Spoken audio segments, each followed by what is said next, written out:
Aqui para mais uma aula de biologia. E o assunto da nossa aula hoje é os protozoários parasitas. Nós vamos conversar sobre as doenças causadas pelos protozoários. Lembrando que os protozoários são seres unicelulares eucariontes. Então vamos conversar um pouquinho mostrando para vocês a estrutura de um protozoário. Então observem, por favor, o eucarionte unicelular. Então, como exemplo, nós temos o Trypanosoma cruzi. Observem a presença do núcleo, então é uma célula eucarionte. Nós temos também a membrana ondulante do protozoário e o flagelo, a estrutura locomotora desse ser vivo. Como acabamos de ver, nós temos protozoário como o Trypanosoma cruzi, que apresenta um flagelo, uma estrutura de locomoção. Temos também protozoários como as amebas, cuja estrutura de locomoção são os pseudópodes. Temos os protozoários que apresentam cílios como estrutura de locomoção. E temos os protozoários que são chamados de esporozoítas, que não apresentam uma estrutura propriamente dita de locomoção. Se locomovem através da corrente sanguínea de um indivíduo ou da corrente de líquidos de um indivíduo. Mas como é que esses animais tão simples podem ser tão importantes aí em termos de causarem várias doenças ao homem? São essas doenças que nós vamos conversar um pouquinho. Então, iniciando o estudo das doenças, vamos mostrar para vocês algumas das doenças causadas pelos protozoários. Então, observem, por favor. Leishmania é um protozoário, um parasita, que causa a leishmaniose, conhecida também como úlcera de Bauru. Trypanosoma cruzi causa doença de Chagas, importante. Plasmodium SP, porque nós temos várias espécies aqui no Brasil de plasmódio. Plasmodium vivax, o malari, causa uma patogenia malária. Temos o Trypanosoma cruzi, causando a doença de Chagas, e o Trypanosoma gambiensis, causando a doença do sono, também conhecida como torpor ou encefalite, onde o paciente entra em coma profunda no quadro dessa doença. E agora nós vamos conhecer um pouquinho mais sobre a doença de Chagas. A doença de Chagas é uma doença causada, como eu já falei, pelo Trypanosoma cruzi. Essa doença é transmitida por um inseto, um vetor, conhecido como barbeiro. O nome científico dele é Triatoma infestans. O barbeiro, ele é um hemíptero, tem meia asa, voa muito mal. E como é que ocorre esse ciclo, a transmissão e a evolução da doença? Então observem agora o ciclo da doença de Chagas. Então nós temos aí o barbeiro ou chupança. Quando o barbeiro suga o sangue dos animais silvestres, como o gambá, o morcego, o tatu, ou mesmo quando ele suga o sangue de uma pessoa infectada com a doença de Chagas, com a presença então do Trypanosoma cruzi na corrente sanguínea, o barbeiro então apresenta agora as formas do Trypanosoma no seu interior. Com isso, essas formas do Trypanosoma são levadas para o intestino do barbeiro, onde começam a se reproduzir e vão produzindo outros Trypanosoma cruzi.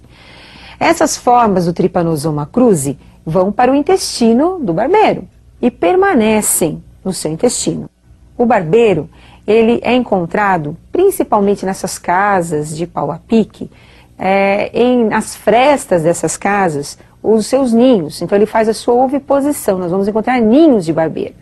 À noite, quando eles saem para procurar a comida, sugam o sangue das pessoas que estão descobertas, geralmente o rosto, por isso o nome barbeiro. E com isso, ao sugar o sangue dessas pessoas, eles defecam. A pessoa está dormindo, sente as fezes do barbeiro, começa a ficar irritada a pele, começa a coçar. Então nós vamos ter aí a entrada do Trypanosoma cruzi no local da picada do barbeiro. O Trypanosoma cruzi entra, cai na circulação sanguínea e vai para o miocárdio, onde nós vamos ter aí o ninho do Trypanosoma cruzi e começa a se reproduzir. Sai do miocárdio, do músculo cardíaco, cai nos capilares sanguíneos e é levado então para os outros órgãos. Quando o barbeiro ou um outro barbeiro sugar novamente o sangue desse indivíduo infectado, ele volta a ter Trypanosoma cruzi no seu interior, completando então o ciclo biológico deste protozoário. Então, como nós vimos, a doença de Chagas ela é transmitida pelo inseto barbeiro e ela é causada pelo protozoário conhecido como Trypanosoma cruzi. Agora, como é que nós vamos evitar a doença de Chagas? Qual é a profilaxia da doença de Chagas? Então, nós evitamos a doença de Chagas controlando o vetor, o transmissor da doença. Então, nós temos que fazer um controle desse inseto. Também construindo casas de alvenaria, evitando que esses insetos façam das casas de pau a pique os seus ninhos de reprodução. Outro controle tem que ser feito com a transfusão de sangue. Pessoas que estão contaminadas com Trypanosoma cruzi não podem doar o seu sangue. Tem que ser feito um exame nesse sangue, evitando a transfusão de sangue contaminado. E vamos conhecer um pouquinho mais do barbeiro. Alguns detalhes importantes aí para vocês estudarem um pouquinho mais. Observe então a estrutura do barbeiro. Então olha só, o barbeiro, como eu já falei, ele é um hemíptero, ele tem uma meia asa, voa muito mal. Esse inseto suga o sangue, se alimenta do sangue de animais silvestres, dos animais domésticos e o nosso sangue também. Lembrando que ele defeca, então ele elimina as formas do tripanosoma através das suas fezes. O paciente com a doença de Chagas apresenta na fase crônica alguns sintomas como a cardiomegalia, o aumento do coração. Nós vamos encontrar também o aumento do fígado, alterações na circulação sanguínea, edemas, inchaços. E esse paciente, ele vai tendo uma redução das suas atividades lentamente. Então, hoje em dia, existem muitos tratamentos onde você vai controlando a doença. Mas o chagásico, ele vai diminuindo as suas atividades físicas em decorrência de um aumento do número de Trypanosoma cruzi no seu sistema circulatório, no seu sistema nervoso também. Agora, uma outra doença muito importante, uma doença também muito grave, é a malária. E nós vamos conversar um pouquinho sobre os sintomas dessa doença, o seu ciclo biológico. Então, lembrando que a malária, ela é causada também por um protozoário, e conhecido como Plasmodium. Então, o gênero do protozoário que causa a malária é o Plasmodium. Então, vamos conhecer um pouquinho mais sobre o ciclo da malária. Então, a malária, ela é transmitida por um mosquito. Como vocês estão observando, nós temos aí agora o sangue de uma pessoa com as formas do protozoário, do plasmódio na corrente sanguínea. Então, o mosquito, o Anopheles, também conhecido como mosquito prego, ele suga o sangue de uma pessoa infectada. O sangue com as formas agora do protozoário cai no aparelho digestório do mosquito e vão agora formar os gametas masculino e feminino. Então, nós vamos ter agora a formação dos gametas masculino e feminino do protozoário. Reprodução, então, sexuada acontecendo no mosquito. Com a fecundação, a formação do zigoto.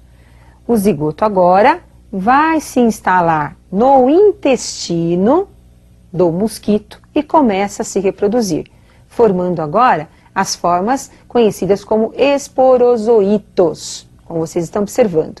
Os esporozoitos arrebentam as células do intestino, caem na circulação e vão para a saliva do mosquito.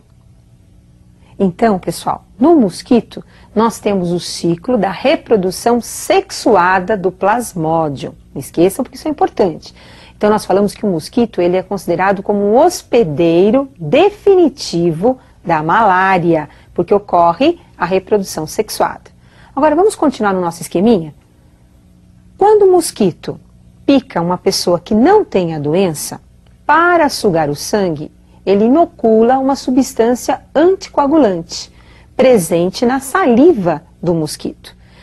Essa substância presente na saliva, que é inoculada no paciente, ela está levando as formas esporozoitos ou esporozoitas para o interior do sangue da pessoa que não estava infectada, da pessoa que foi picada pelo Anopheles. Essas formas agora vão direto para os hepatócitos. Através do sangue são levadas para as células do fígado, para os hepatócitos. E lá se reproduzem de forma assexuada, formando aí os merozoítas, as formas merozoítas. Essas formas merozoítas saem agora dos hepatócitos, vão para as hemácias, que são as células sanguíneas, e também se reproduzem assexuadamente, formando novas merozoítas, que vão arrebentando as hemácias, invadindo novas hemácias. No interior das hemácias, nós vamos ter agora a formação de formas que serão posteriormente os gametas feminino e masculino. Então, pessoal, no homem nós vamos ter a reprodução assexuada. Então, nós temos merozoítas invadindo as hemácias, arrebentando as hemácias, se reproduzindo de forma assexuada. Saem das hemácias, acabam de arrebentar a hemácia, invadem uma nova hemácia. Por coincidência, na hora que eles arrebentam as hemácias, você observa que ocorre o acesso malárico. O paciente tem uma febre de mais ou menos 40 graus, com uma sudorese intensa, tremores. E com isso nós vamos caracterizando a malária com o acesso malárico, que se torna repetitivo. De 48 horas em 48 horas em alguns pacientes, de 72 horas em 72 horas e também de 36 horas em 36 horas, dependendo da espécie de plasmódio que está parasitando o paciente. Agora, vamos então terminar o nosso esqueminha para vocês não esquecerem de detalhes importantes. Observem, por favor. Então, a malária, ela tem como hospedeiro intermediário o homem. Não esqueçam, ocorre a reprodução assexuada. O hospedeiro definitivo é o mosquito. E a transmissão ocorre através da picada do mosquito, do anófeles. Então, pessoal, olha, a malária é uma doença muito importante. O sintoma principal é o acesso malárico. Lembrando que depende do tipo, da espécie de plasmódio que está parasitando o paciente, é que nós vamos ter aqueles intervalos, da febre, o acesso malárico. Muito bem, e eu gostaria que você aprofundasse um pouquinho mais sobre as doenças, as parasitoses causadas por esses protozoários. A leishmaniose também é uma parasitose importante. E eu aguardo vocês para a nossa próxima aula de biologia. Até mais, pessoal!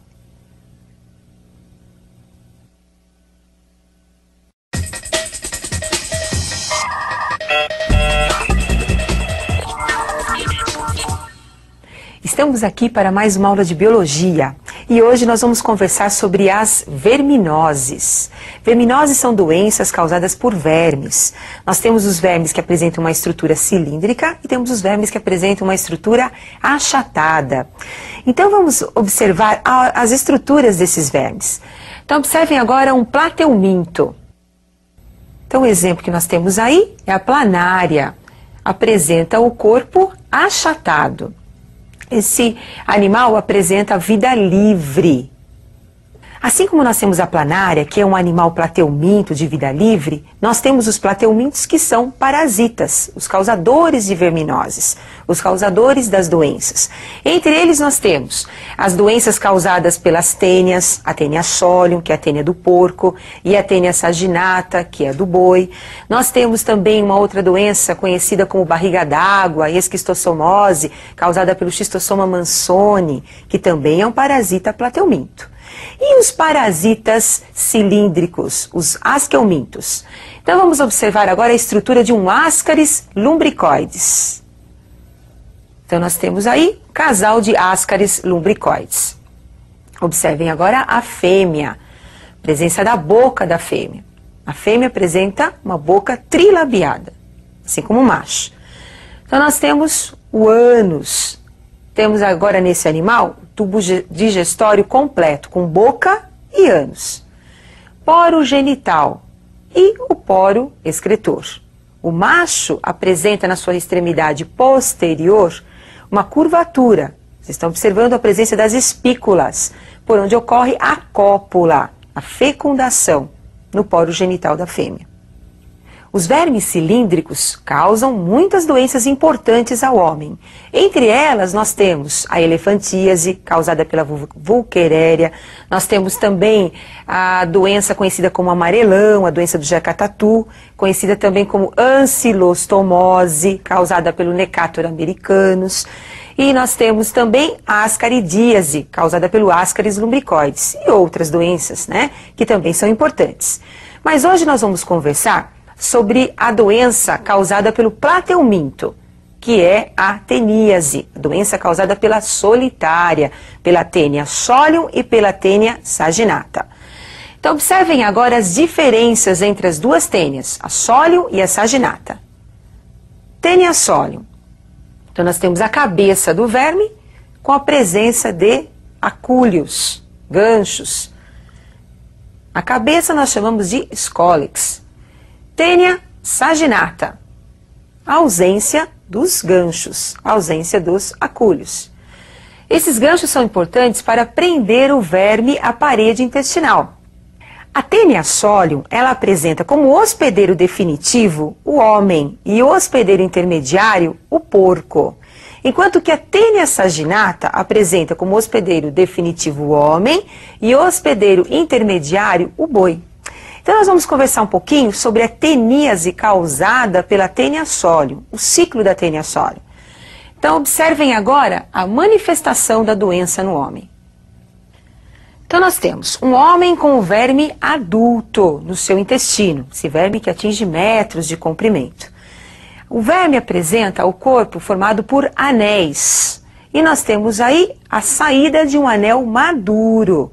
Esse anel, grávido, cheio de ovos, vai para o meio exterior, vai para o solo, aonde nós temos então o ovo esperando o seu hospedeiro intermediário.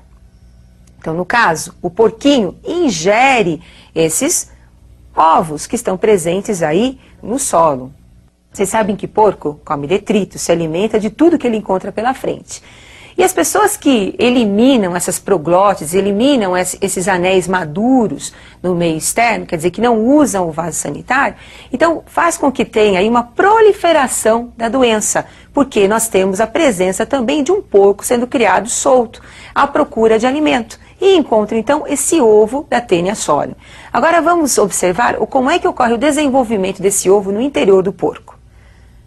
O ovo ingerido pelo porco cai no seu sistema digestório. E lá no estômago do porco, ele é digerido, a casca é digerida. O ovo agora cai na circulação sanguínea e vai para a musculatura do porco. E lá vai se desenvolver numa larvinha, que é o cisticerco, que apresenta um scolex, a cabeça, invaginado no seu interior. O cisticerco é uma larvinha visível, que dá para você observar até na língua do porco. É uma larva que mede de meio centímetro a 1 centímetro. Essa larva, ela fica também na musculatura do porco e o homem vai ingerir essa larva quando se alimentar do porco ou dos seus derivados e essa carne for mal cozida ou for crua.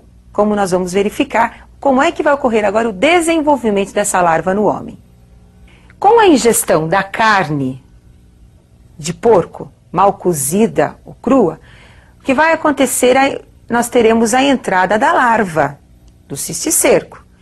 Esse cisticerco agora cai também no trato digestório do homem e vai direto para o intestino, onde nós vamos ter o desenvolvimento do verme adulto. Esse verme agora, a Taenia solium, vai se desenvolver, como eu já falei para vocês, no intestino do homem, atingindo metros de comprimento e começa então agora a ter o desenvolvimento dos seus anéis grávidos.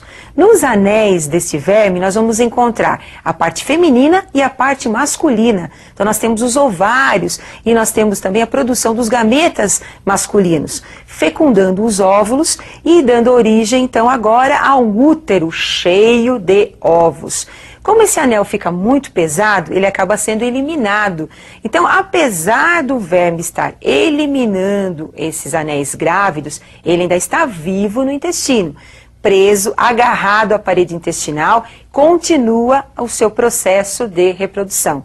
Lembrando então que esse verme ele é hermafrodita, ele tem a parte feminina e masculina em cada anel, por isso a grande produção de ovos. Agora, essa doença que eu acabei de descrever é a teníase. Nós temos o verme adulto no intestino do homem. Mas uma doença mais grave provocada pela Taenia solium é a cisticercose. É uma doença em que o homem faz o papel do porquinho. O homem é o hospedeiro intermediário. Como é que isso pode acontecer? Quando o homem ingerir ovos da Taenia solium.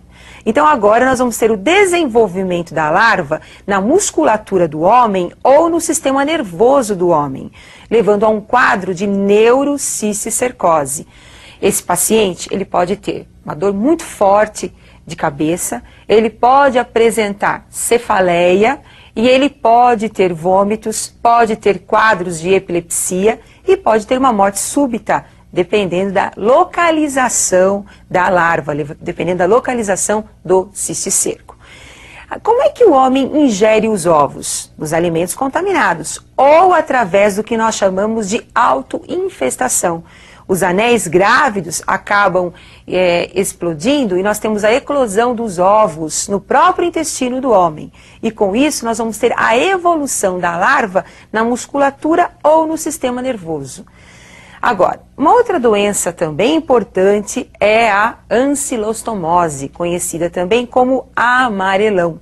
Aqui no Brasil essa doença chegou através de dois causadores, o Necator americanus e o Ancylostoma duodenale. Então nós vamos conversar um pouquinho sobre o ciclo desses animais. Então nós temos o ciclo do Necator americanus, causando então o amarelão ao homem. Então nós temos aí o ciclo do Necator americanus. Então imagine um paciente que está infectado pelo Necator. Esse verme fica no intestino, começa a ocorrer a sua oviposição. Então o ovo é eliminado através das fezes. Esse ovo permanece no meio ambiente. Encontrando as condições ideais, ele acaba passando por um processo de evolução. Então nós vamos ter dentro do ovo a evolução das larvas. Então essas larvas agora sofrem a primeira mudança, a primeira muda dessa larva, formando então uma larva rabditoide. Em seguida, nós vamos ter, após 48 horas, a segunda muda, que é a larva conhecida como filarioide. E, posteriormente, 7 dias após a formação da filarioide, nós vamos ter a filarioide infestante. Então, esse ciclo da evolução da larva acontece no solo, no chão úmido. Essa evolução garante agora a penetração dessa larva, que pode ser uma penetração passiva ou ativa. Penetração ativa, pela pele, conhecida também como percutem. Penetração passiva, com os alimentos, pela boca, que nós chamamos de peros. No homem, a penetração ativa, através então do chão úmido, é a principal forma de transmissão da doença.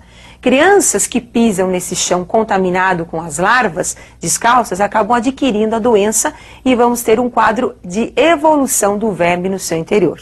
Então observem agora a evolução. Com a entrada do verme pela pele, o que nós vamos ter então? Esse verme cai na circulação sanguínea, da circulação sanguínea vai para o coração e para os pulmões, aonde vai sofrer a terceira muda. Nos pulmões, ele agora passa para o trato, subindo pelos bronquíolos, passa para o trato digestório, passando pela traqueia e vai agora para o estômago. E do estômago para o intestino, onde vai sofrer a quarta muda. Se o verme penetrou pela boca, ele vai direto para o estômago e lá vai sofrer a terceira muda e a quarta muda no intestino. Então, no intestino agora, nós vamos ter o desenvolvimento do verme adulto, a oviposição posterior. Então, esses vermes adultos realizam a cópula, começam a produzir os seus ovos, que são eliminados pelas fezes, pelo indivíduo infectado. O principal sintoma da ancilostomose ou amarelão é a anemia ferropriva, é a anemia por falta de ferro. Lembrando que nós temos também o paciente com algumas complicações digestivas também, dependendo da quantidade de vermes que nós vamos encontrar no seu intestino. Agora, eu gostaria que você estudasse um pouquinho mais as outras verminoses, como a ascaridíase, a elefantíase, que é uma doença também importante, a enterobíase. Lembrando que a transmissão, o agente causador e a profilaxia são os pontos principais das verminoses. E eu aguardo você para o nosso próximo encontro com a biologia. Até mais, pessoal!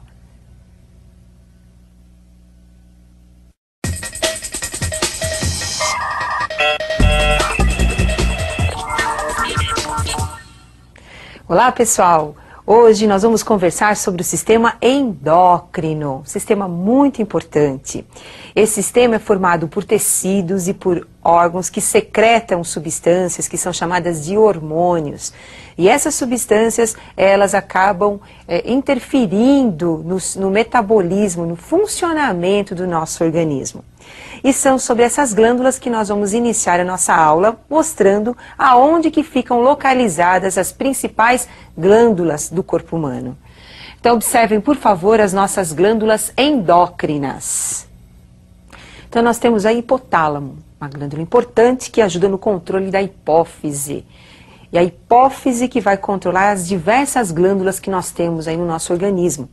A hipófise é dividida em duas partes. A adenihipófise, que secreta os hormônios, e a neurohipófise, que recebe os hormônios do hipotálamo, mandando então as informações para os outros órgãos. Em seguida, vocês estão observando aí a tireoide. Essa glândula é muito importante porque controla o metabolismo do nosso organismo. Ela produz as tiroxinas T3 e T4. Em seguida, vocês estão observando a paratireoide. Essas glândulas menores, elas controlam a taxa de cálcio na corrente sanguínea. Tanto a paratireoide como a tireoide, elas são controladas pela hipófise. Então, na verdade, o hormônio produzido na hipófise, ele vai através da corrente sanguínea até a tireoide, até a paratireoide. E em seguida, nós vamos ter o funcionamento dessa glândula, a inibição da produção dos seus hormônios ou o estímulo da produção dos seus hormônios. Agora vamos observar as outras glândulas que nós temos no nosso organismo. Então nós temos o timo, glândula que ajuda na produção das células sanguíneas, células de defesa. Os nossos linfócitos são produzidos nessa glândula. A adrenal, encontrada acima dos rins. Essa glândula produz os hormônios que controlam também as características sexuais. Nós temos o pâncreas, uma glândula que produz a insulina, o glucagon, que ajuda no controle da taxa de glicose no sangue. E as glândulas femininas, nós temos aí os ovários. E as glândulas masculinas, nós temos aí o testículo. Essas diversas glândulas que nós mostramos, elas controlam, como eu já citei, muitas atividades que nós temos no nosso organismo. Doenças, como por exemplo a diabetes, é controlado pelo mau funcionamento da glândula, como no caso o pâncreas. Agora, como é que ocorre esse controle das glândulas? Existe um sistema de retroalimentação, que nós chamamos também de feedback. Uma glândula estimula uma outra glândula, um outro órgão, uma outra parte do nosso organismo. E essa outra parte estimulada, ou outro órgão estimulado, responde, como nós vamos verificar agora, à ação de duas glândulas, a hipófise e a tireoide. Então, observem a retroalimentação ou feedback entre essas glândulas. O hipotálamo, através do seu trato nervoso, estimula a hipófise, região anterior da hipófise, que nós chamamos de adenohipófise. E com isso a hipófise começa a produzir um hormônio conhecido como TSH, hormônio tireototrófico. Esse hormônio, através da corrente sanguínea, chega até a glândula tireoide e estimula a glândula tireoide, fazendo com que essa glândula comece a produzir os seus hormônios, o T3 e o T4, que são conhecidos também como tiroxinas. Então a tireoide começa a produzir as tiroxinas, T3 e T4. Esses hormônios atuam no metabolismo da célula, acelerando a sua atividade. E em seguida nós teremos a resposta da tireoide em relação à hipófise, inibindo a produção da hipófise. Essa resposta é o que nós chamamos de feedback ou retroalimentação. Então acompanhem, por favor. Os hormônios tireoidianos, o T3 e o T4, como a sua taxa foi aumentada na corrente sanguínea, devido ao estímulo da hipófise em relação à tireoide, eles agora inibem o hipotálamo. Inibem o hipotálamo para que esse também venha a inibir a hipófise, diminuindo a produção do TSH.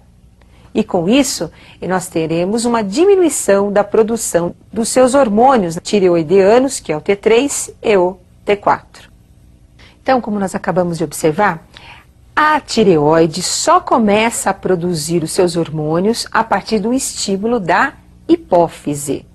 Quando a tireoide aumenta a taxa dos seus hormônios na corrente sanguínea, ao mesmo tempo a hipófise é inibida pelo sistema nervoso, diminuindo a produção dos seus hormônios, diminuindo então a sua ação em relação à tireoide, que também diminui a produção dos seus hormônios. Então esse conjunto de atividades das glândulas é o que nós chamamos então de retroalimentação do sistema endócrino. Agora, um outro processo importante, conhecido como ciclo menstrual, também é controlado por vários hormônios. Entre eles nós temos os hormônios da hipófise e os hormônios ovarianos. E é sobre esse ciclo menstrual que nós vamos conversar agora. Então observem os principais hormônios envolvidos no ciclo menstrual. Então os hormônios da hipófise, nós temos o FSH, que é o hormônio folículo estimulante, e o LH, que é o hormônio luteinizante. Os hormônios do ovário, nós temos o estrógeno e a progesterona. O ciclo menstrual, normalmente, ele tem a duração de 28 dias. Durante esses 28 dias, ocorrem alterações nos ovários e no útero da mulher. Essas alterações são controladas por aqueles 4 hormônios que eu citei para vocês. Então, na verdade, o ciclo menstrual ele é dividido em 2 fases. A primeira fase, que é uma fase germinativa, e a segunda fase, que é uma fase secretória, uma fase de secreção dos hormônios, onde existe a preparação do útero para abrigar o embrião se ocorrer uma gravidez. Então, vamos conversar um pouquinho sobre a fase proliferativa do ciclo menstrual. Então, observem agora a ação do FSH, produzido pela hipófise, no ovário. O primeiro dia da menstruação é o primeiro dia do ciclo menstrual. Então, nós vamos ter aí o FSH agindo nas células ovarianas, que são conhecidas como folículos. As mulheres apresentam de 600 mil a 1 milhão de folículos, que começam a passar por um amadurecimento a partir da sua menarca. Em seguida, o folículo começa a se desenvolver e começa a produzir o estrógeno, hormônio que vai inibir o FSH. Então percebam, a hipófise produz FSH. Um folículo é estimulado, um folículo em relação aos milhares de folículos que nós temos no ovário. E as células foliculares vão amadurecendo e passam a secretar o estrógeno. O estrógeno agora sai do ovário e através da corrente sanguínea chega à hipófise e inibe o FSH. Por quê? Porque o FSH estimula os folículos. Se ocorrer uma inibição do FSH, outros folículos não irão passar por um processo de maturação durante o ciclo menstrual. Então é apenas um folículo que sofre a maturação. Em seguida, nós vamos ter agora a ação de um outro hormônio da hipófise. Observem, a hipófise agora produz o LH. Esse hormônio ajuda no processo de maturação do folículo, ocorrendo então agora a liberação do óvulo. Então, ele estimula a ovulação, a liberação do óvulo. Observem que isso está acontecendo na metade do ciclo. Nós temos um ciclo de 28 dias, então no 14º dia é onde nós vamos ter a eliminação do óvulo, que vai esperar o espermatozoide para ocorrer a fecundação, ou não. Após o 14º dia, o que nós vamos ter no ovário? Após a liberação do óvulo, nós vamos encontrar as células foliculares que restaram, que é chamado de corpo lúteo ou corpo amarelo, que passa a produzir um hormônio conhecido como progesterona. Então, o ciclo menstrual ele tem 28 dias. Primeiro dia da menstruação é o primeiro dia do ciclo. Lembrando que na metade do ciclo, 14º dia, é o dia da ovulação. Então, é o dia fértil da mulher. Nesse 14º dia, o óvulo vai ser liberado e ele vai aguardar o espermatozoide, ocorrendo ou não a fecundação. Então, após o 14º dia, o útero agora está muito mais proliferativo, está muito mais desenvolvido, devido à produção da progesterona e do estrógeno pelas células do corpo lúteo, do corpo amarelo. Então, nós vamos ter o desenvolvimento do endométrio, o desenvolvimento de vasos sanguíneos para abrigar o possível embrião, se ocorrer, obviamente, a fertilização. Então, agora vamos acompanhar as modificações no útero, como vocês vão observar a ação dos hormônios no desenvolvimento do útero. Então, observem, o endométrio, do primeiro dia da menstruação até o 14º dia da menstruação, ele vai se desenvolvendo. Vai ocorrendo aí a proliferação das células do útero. 14º dia, após a ovulação, observem que existe um desenvolvimento ainda mais acelerado do endométrio, acelerado pela progesterona e também pelo estrógeno. 28º dia, como não ocorreu a fecundação, nós vamos ter uma queda da progesterona, devido à regressão do corpo lúteo, e com isso nós vamos ter a descamação do útero. Então nós mostramos um ciclo menstrual de 28 dias. Lembrando que o 14º dia é o período fértil da mulher, na verdade é o dia fértil da mulher. E como o óvulo ele tem de 24 a 48 horas de durabilidade, então nós vamos ter aí um período fértil de mais ou menos 3 dias antes do dia da ovulação e 3 dias após o dia da ovulação. Lembrando que esse ciclo em algumas mulheres ele pode ter 30 dias, 35 dias. Agora, o ciclo menstrual, ele é muito importante, principalmente os hormônios produzidos pela hipófise e os hormônios produzidos também pelo ovário, você não pode esquecer. Então, sempre dá uma estudadinha, porque isso é muito importante para o vestibular. E eu vou aguardar você para a nossa próxima aula de biologia. Até mais, pessoal!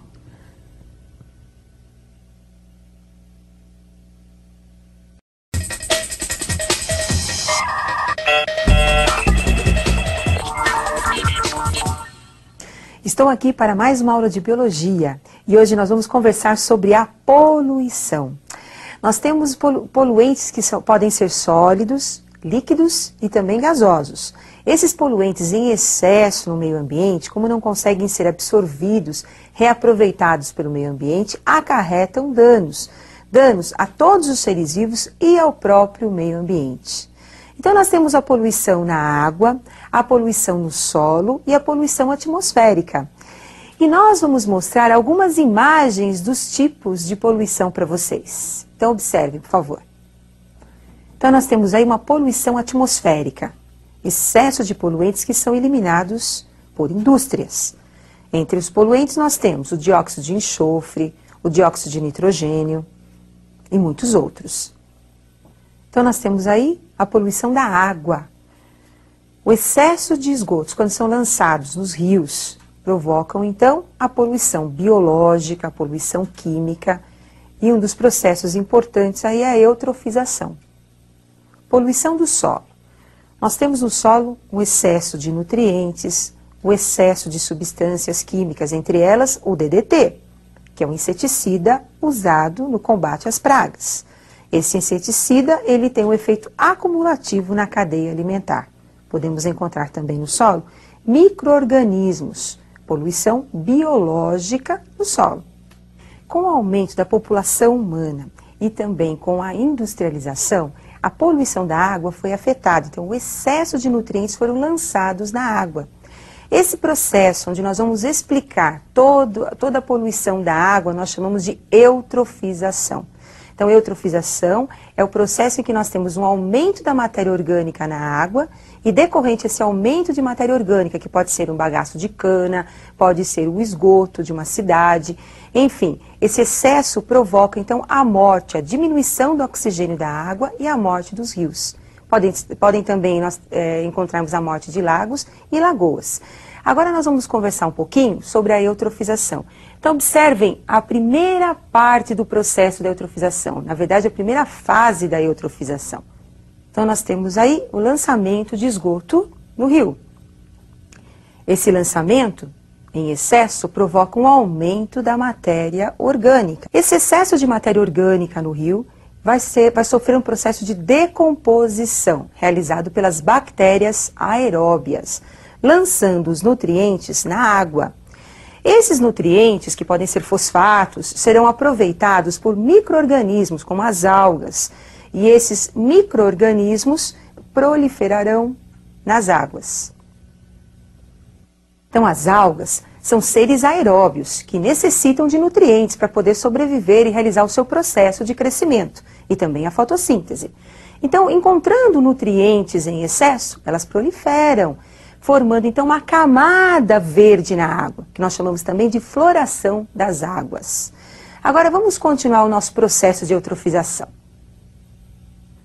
Com o excesso de micro-organismos, nós vamos ter uma diminuição do oxigênio na água.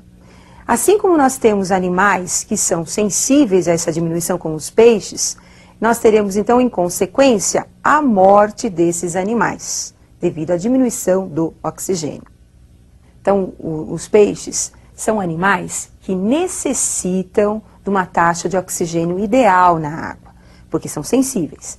Além dos peixes, outros animais como moluscos também são sensíveis à taxa de oxigênio.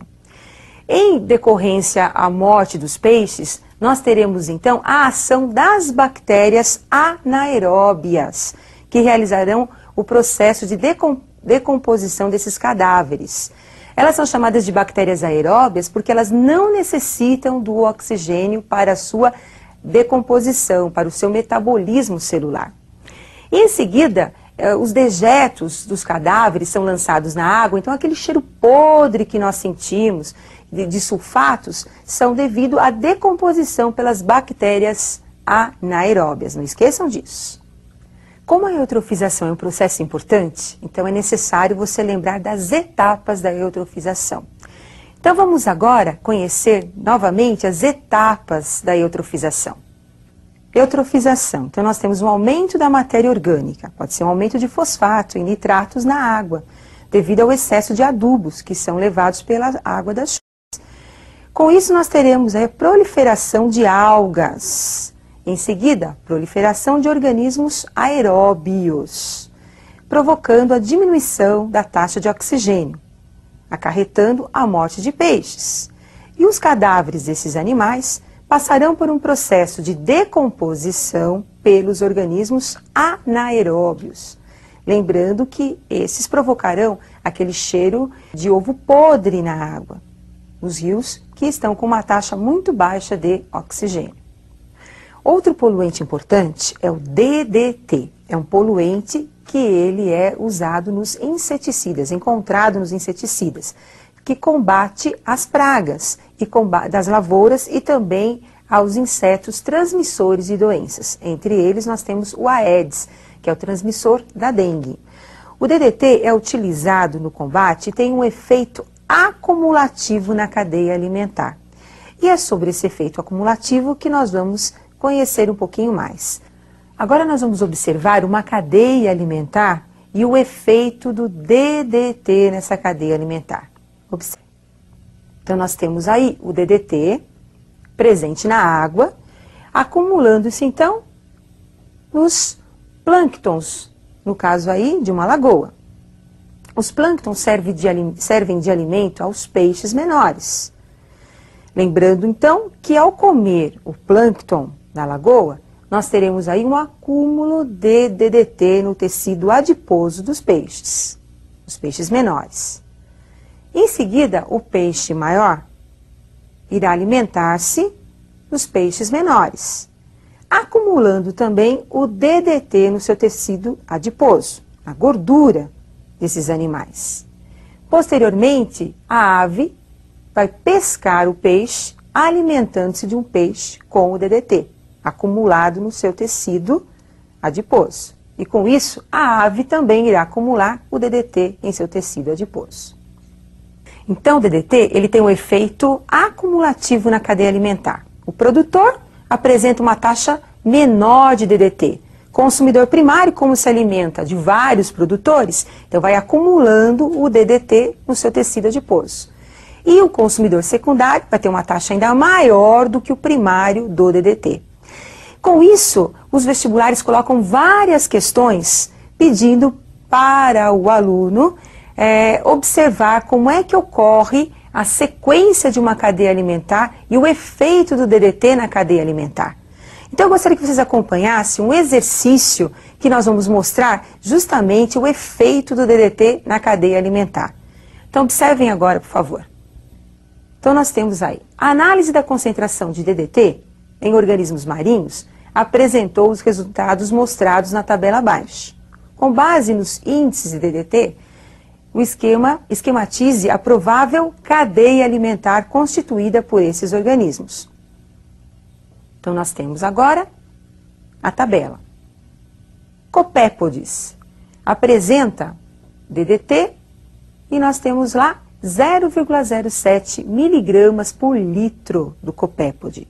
Manjuba, 0,60 miligramas de DDT por litro em seu tecido. Pescadas, 2,25 miligramas por litro. E atobás, 28 miligramas por litro de DDT.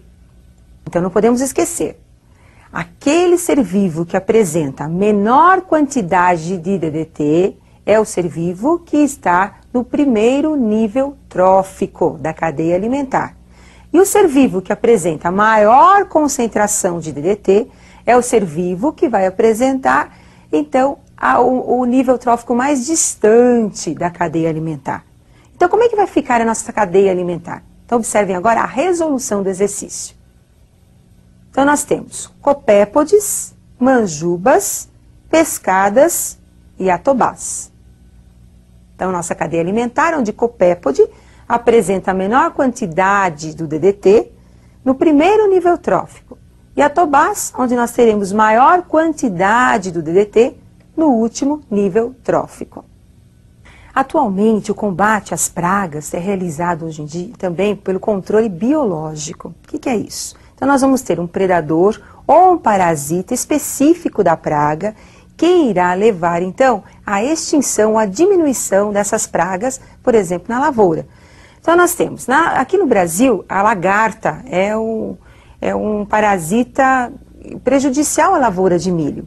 Então, o que é feito com a lagarta? Em vez de nós utilizarmos o DDT, se coloca, então, joaninhas para predarem as lagartas. As joaninhas comem as lagartas nos seus primeiros dias de vida. Com a eclosão dos ovos das lagartas, nós temos, então, a joaninha esperando para abocanhar a lagarta nos seus primeiros dias. Com isso, diminuindo a praga na lavoura do milho.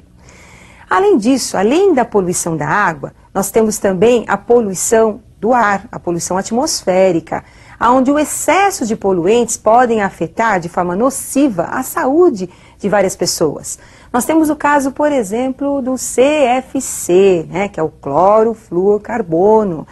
Esse poluente que afeta muito a nossa vida, por quê? Porque o CFC, ele é um poluente que vai interferir no processo onde nós temos aí a destruição da camada do O3, do ozônio.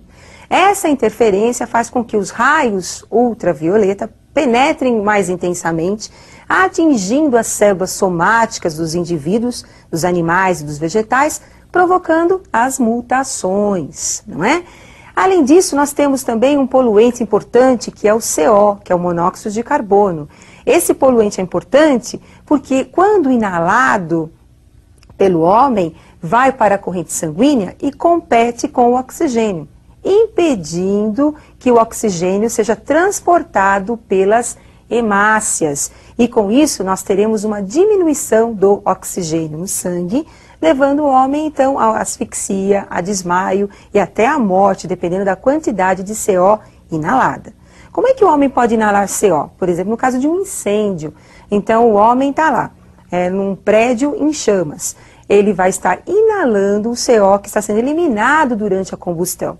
O CO cai na corrente sanguínea e interfere então no transporte do oxigênio. E isso é um problema muito sério, muito grave, né? Além disso, nós temos também poluentes biológicos que são encontrados na água, como a Escherichia coli, que é uma bactéria que provoca dores, diarreias, dores abdominais, não é? A Escherichia coli é uma bactéria encontrada nas fezes.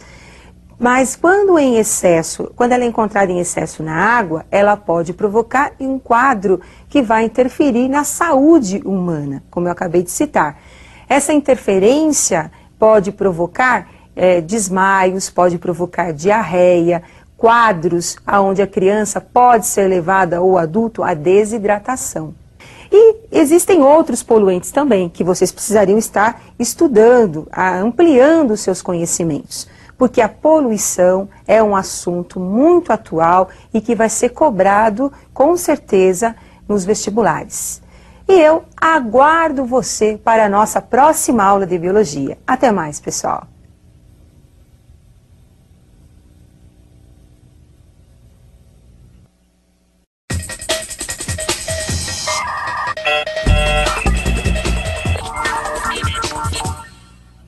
Olá pessoal, estou aqui para mais uma aula de biologia e o assunto de hoje é a evolução, a diversidade das espécies.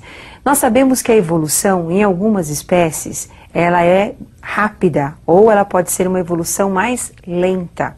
Essa evolução lenta que permite nós distinguirmos as diferenças que aparecem entre os indivíduos da mesma espécie, ela ocorre durante milhares e milhares de anos.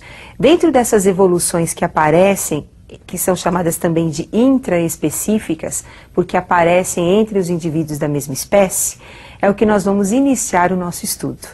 Então nós vamos agora conhecer algumas das variações que aparecem nos indivíduos. Temos então a variação da produção de melanina na espécie humana. Então nós temos as várias produções mostrando então os vários tons de pele entre os indivíduos. Temos agora a imagem de uma floresta mostrando a diversidade entre os vegetais e a diversidade entre os animais. Para mostrarmos que existe parentesco entre os animais, nós temos algumas evidências, entre elas o estudo dos fósseis.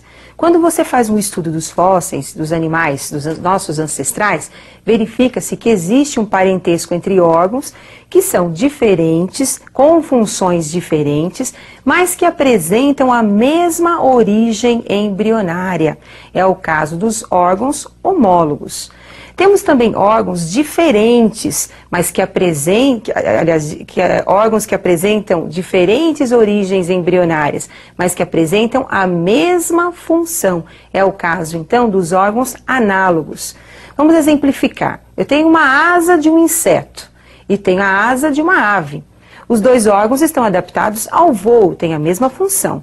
Porém, a origem embrionária desses órgãos é diferente. E também temos o estudo dos embriões. A embriologia, ela mostra que apesar das diferenças entre os grupos de peixes, de répteis e de mamíferos, nós temos numa fase embrionária um parentesco, quer dizer, muitas semelhanças entre esses embriões. Então vamos observar as imagens desses embriões. Então nós temos aí os embriões de uma tartaruga, os embriões de uma ave, representando aí a galinha, os embriões dos mamíferos, do cão e o ser humano. É uma fase inicial de desenvolvimento. E apesar das diferenças entre a tartaruga, a galinha, o cão e o homem, nós vamos ter os embriões com muitas semelhanças nesta fase. Isso significa que nós temos aí um parentesco entre esses animais. Para explicarmos a evolução das espécies, nós vamos iniciar com uma teoria de 1809, escrita por Jean-Baptiste Lamarck. Essa teoria, conhecida também como Lamarckismo, ela coloca a evolução das espécies sobre dois aspectos. Primeiro, as espécies elas passam por transformações, por modificações para se adaptarem ao meio, utilizando determinados órgãos. E esses órgãos sendo utilizados, eles vão evoluir, vão se desenvolver em algumas espécies. Ou, se não forem utilizados, nós vamos ter esses órgãos atrofiados. E o desenvolvimento desses órgãos vai ser transmitido de geração para geração, que é o que nós chamamos de transmissão do caráter adquirido. Para exemplificar isso, nós vamos estudar um pouquinho o caráter do pescoço das girafas, proposto pelo Jean-Baptiste Lamarck. Então, observem agora como é que ocorreu a evolução do pescoço das girafas. Então, nós temos aí as girafas com o pescoço curto. Devido à sua necessidade alimentar, os alimentos serem encontrados numa região mais alta, na copa das árvores, elas tiveram que esticar o seu pescoço em busca do alimento. Durante várias gerações, elas foram esticando o seu pescoço, até ter um pescoço mais longo. Então, segundo Lamarck, as girafas adquiriram um pescoço mais longo devido à sua necessidade de capturar os alimentos na copa das árvores. Então, a girafa, de tanto esticar o seu pescoço, foi apanhar o seu alimento. Ela, então, desenvolveu um pescoço mais longo. Portanto, nós sabemos que alguns órgãos, eles apresentam esse comportamento de desenvolvimento em função do seu uso, ou de ter um órgão atrofiado devido ao seu desuso. E nem todos têm o mesmo comportamento. Agora, transmitir esse comportamento de um órgão, essa característica de um órgão aos seus descendentes, isso é um ponto negativo da teoria de Lamarck. Por quê? O caráter adquirido numa espécie, ele não pode ser transmitido aos seus descendentes, porque a transmissão dos caracteres só pode ser feita através da sua célula genitora, que é o óvulo e o espermatozoide. Então agora nós vamos colocar para vocês os fatores básicos da lei do lamarquismo. Então observem, por favor. Fatores básicos: lei do uso e desuso e a lei da transmissão do caráter adquirido. Um outro cientista importante foi o Charles Darwin. Ele começou a explicar as variações das espécies, a evolução das espécies, considerando dois princípios básicos: a variabilidade entre os indivíduos de uma mesma espécie e também a seleção natural, o meio ambiente interferindo, selecionando os elementos ou os indivíduos que estão mais bem adaptados e que, portanto, terão uma melhor sobrevivência dos indivíduos menos adaptados, que, portanto, irão desaparecer ou vão diminuir em termos de população. E o Darwin explicou, o caso das girafas de uma outra forma que o Lamarck. Segundo Darwin, nós tínhamos entre as girafas uma variedade de tamanhos aí de pescoços. Essas variações é que possibilitou as girafas com o pescoço mais longo adquirirem um alimento com maior facilidade e, portanto, prevalecerem no meio ambiente. Então, o meio ambiente selecionou uma característica da girafa, que é ter o pescoço mais longo.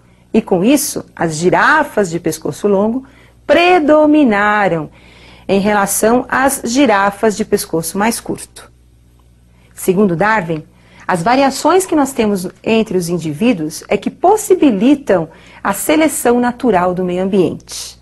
Então, nós temos dois fundamentos da teoria darwinista. Eu gostaria que vocês acompanhassem, então, os principais fundamentos da teoria darwinista. Então, fatores básicos: a seleção natural, que é o meio ambiente participando e selecionando os que estiverem melhor adaptados e que posteriormente produzirão os seus descendentes. E essas seleções serão realizadas de acordo com a variabilidade da espécie. Porém, Darwin não conseguiu explicar o porquê da variedade entre os indivíduos da mesma espécie. Por que dentro de uma mesma espécie nós temos indivíduos que são melhor adaptados do que os outros? Então ele não conseguiu explicar porque ele não tinha conhecimento da genética. Posteriormente ao movimento de Darwin, nós temos o neodarwinismo, que veio justamente explicar o porquê da variabilidade das espécies. Então observem agora os principais fatores do neodarwinismo. Então, fatores básicos. O que demonstra a variedade entre os indivíduos de uma mesma espécie são as mutações, que são espontâneas. Mutações são alterações que vão aparecendo no material genético do indivíduo. E também a recombinação genética, as combinações gaméticas do indivíduo e dos genes. Posteriormente, nós teremos aí a característica passando por um processo natural. E um outro fator importante é o isolamento reprodutivo entre os indivíduos. Então, entre os indivíduos da mesma espécie, nós temos as fontes de variabilidade, que é o que possibilita o aparecimento de novas combinações. Então, não esqueçam, por favor, as fontes de variabilidade. As fontes de variabilidade são as mutações e as recombinações genéticas. Essas passarão por uma seleção natural, realizada pelo meio ambiente, e provocarão, então, o desenvolvimento ou não de determinadas características em uma população.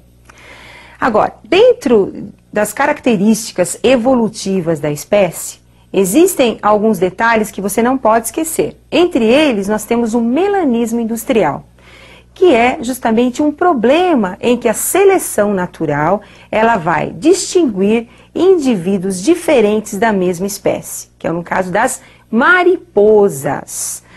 Eu gostaria que vocês agora acompanhassem imagens mostrando o desenvolvimento ou o predomínio de algumas populações de mariposas. Nós temos aí um ambiente onde vocês estão observando o aparecimento do tronco de uma árvore num local sem poluição. Esse tronco da árvore claro, nós vamos encontrar mariposas claras e escuras e a presença de um predador. As mariposas escuras acabam sobressaindo em relação às mariposas mais claras, se tornam mais evidentes ao predador. Com isso, o predador irá diminuir a população das mariposas escuras e nós teremos um crescimento da população das mariposas claras em relação às escuras. Posteriormente, com a industrialização, nós teremos um tronco escuro devido ao depósito de fuligem dos poluentes. Com isso, as mariposas escuras se tornam camufladas nesse tronco escuro e as mariposas claras sobressaem em relação às escuras. O predador irá diminuir, através da predação, a população das mariposas claras e nós teremos um aumento da população das mariposas escuras nessa situação. Outro assunto importante dentro da seleção natural é o uso inadequado dos antibióticos. Esse uso inadequado leva à seleção natural de bactérias resistentes ao antibiótico. Então, com isso, nós temos muitas doenças como a pneumonia retornando aos pacientes devido ao uso inadequado, devido às bactérias resistentes proliferarem no indivíduo. E eu termino hoje o nosso curso de Biologia, esperando que vocês tenham um excelente resultado, que vocês atinjam o seu objetivo e também o seu sonho. Até mais, pessoal!